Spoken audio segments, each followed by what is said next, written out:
Hello అండి, నేను మీ doctor Tabassum. So మన బాడీలో సడన్గా మజిల్ టైట్నెస్ అవ్వడం ప్రతిసారి నార్మల్ కాదండి.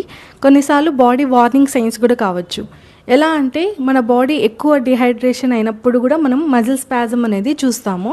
అదేవిధంగా మన బాడీలో పొటాషియం అండ్ మెగ్నీషియం లెవెల్స్ అనేవి తగ్గినప్పుడు కూడా మన బాడీలో మజిల్స్ అనేవి టైట్ అయిపోతాయి అన్నమాట. మోస్ట్లీ మనం calf muscle and feet muscles అనేవి చూడొచ్చు మెగ్నీషియం అండ్ పొటాషియం లోపంలో.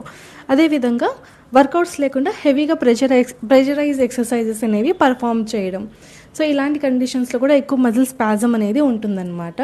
సో ఇలాంటి కండిషన్స్లో ప్రాపర్ స్ట్రెచ్చింగ్స్ అనేవి చేసుకోవాలా ఎవ్రీడే.